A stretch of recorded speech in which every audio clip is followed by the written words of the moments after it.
Yo guys, I'm HB, this is Dr. Pink, and today we're gonna talk about Stomping at the Savoy jazz guitar. I made a really cool and easy arrangement for you guys. One of my students in the academy was asking for it, and if you also have requests for any tutorials, become a student there and you're free to ask or make comments or whatever. So, Stomping at the Savoy, a really cool guitar arrangement for you guys. I first show you how it sounds, and then I'll show you how it's played.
Yeah, and so on. I'm also going to give you some improvisation tricks, but when you listen to the different versions, like I like the version of Benny Goodman, there is no improvisation, it's just a variation of the theme, but I create a backing track where you have the possibility to improvise. But I'm first going to show you now how the theme is played. It's really cool. Okie dokie, the tune is in D flat, bit hard to read because of the 5 B's, but however, that's the key it's played in, and I created a version where you play chords and melody at the same time. If that's too hard for you, I'm gonna show you quickly also a version without the chords, but I would really consider to play it with chords. That's way cooler. So we have this typical theme here. It starts here with the A flat 13, and we just play the upper part here, 4, 5, 6, and to a D flat 9, 6, 9. So that's 1, 2, so 1, 2, 1, 2, 3, 4, and 1. So 1, 2, 3, 4, and 1. That's the rhythm. 1, 2, 3, 4. 1, 2, 3, 4, and 1. And then comes the really iconic answer, and we play that as well. Here.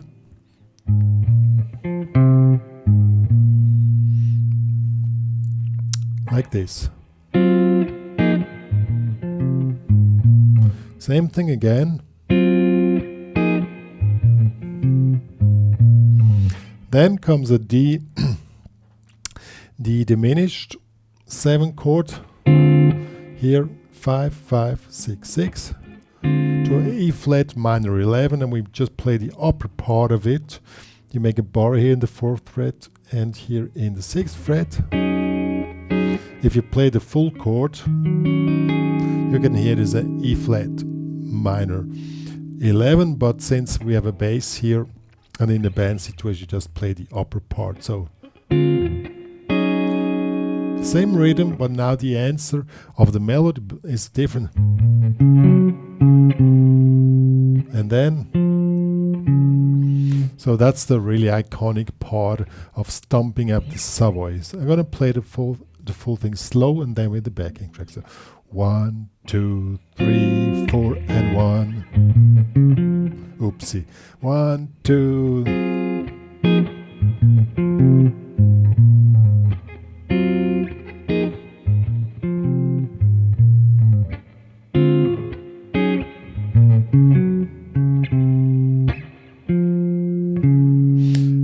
and then comes a turnaround.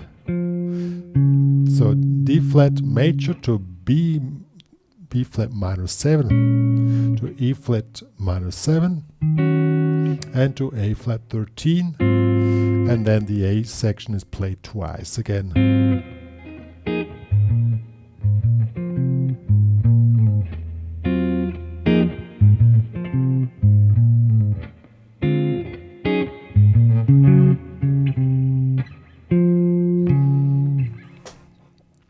Then comes the B section. This is a full sum of extended dominants with chromatic movements. We start with the G flat 9-13 chord, and I suggest to grab it like this here. Second fret, third, fourth, pink in the fourth. You need to grab it like this because we play the melody as well. We play. Then we go up to G7, G9, 13. And you need to make a borrow here because for the melody. It looks really simple. Just move up the chord and play the melody. So 1, 2. So that's the whole thing. Then we go to B13, and again we need to make a bar here in order to play the full melody. So it's like this. And now, and you make a lettering thing here. So.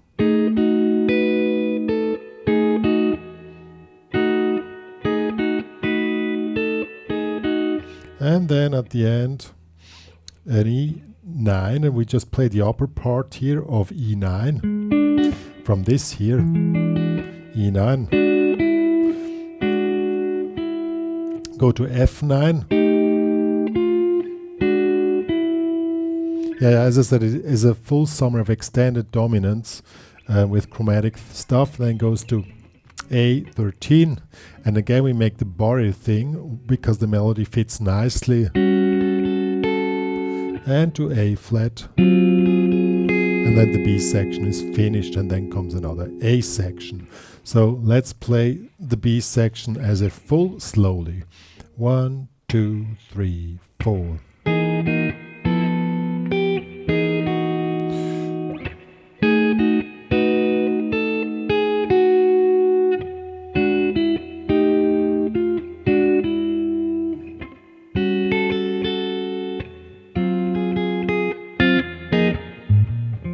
And then comes the A section again. So let's play the full theme 2 times A. The form is A, A, B, A. So 2 times A, B, then A again.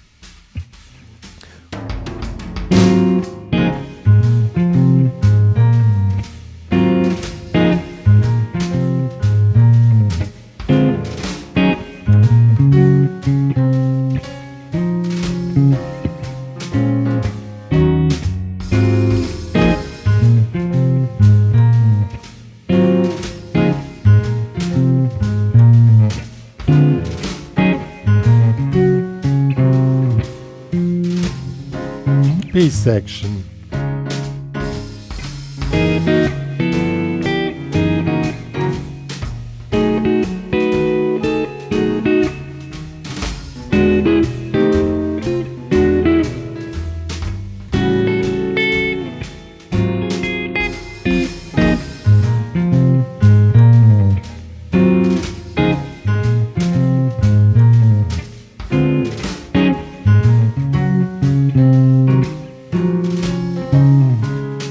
And so on. Let me quickly put a marker here. Yo, by the way, I play the piano on the backing track and the bass. If you want to have any cool jazz backing tracks, let me know. Become a student in my academy, and then you can always request for stuff like that. There you can download this as premium member. So that will be the theme. Now, on the improvisation. As I said, the Benny Goodman version has no improvisation. It just makes a variation of the theme in the improvisation. Probably that's the most is the easy way to go.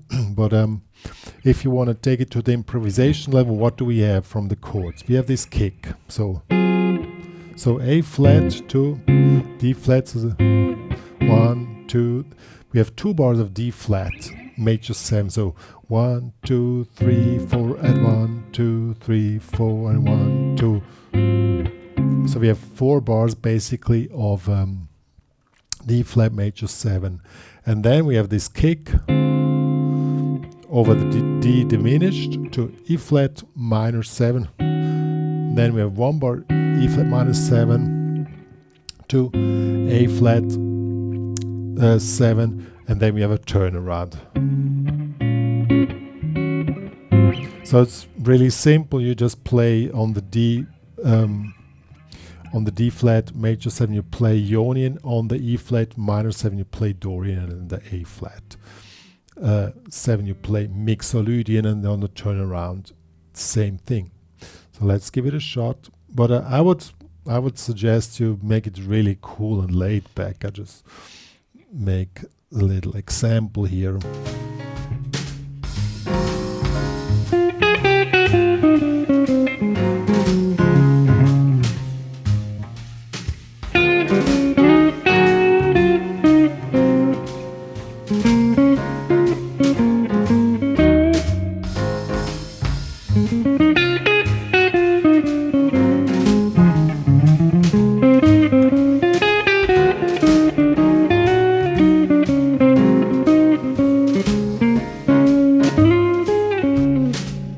Now the B section.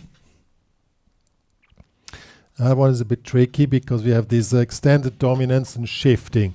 There I would recommend you just follow the chords. So we have G flat. Something like this would be fit fine. You just make arpeggio on the G flat 7, back to G7, back to G flat 7. Something like this. It's a late Monk style. You know, Monk has a lot of tunes where you have this crazy extended dominance. On the B flat, on the B7, just mix it. And then we have E7 to F7, and we do the same thing again. Something like this. You just follow the chords. Same on the A7 to the A flat 7. And then we go back to the next A section. So let's do the B part. Oops, I missed it because the marker was too short-handed. Let me switch it a bit back so that I have more time to prepare. So let's B.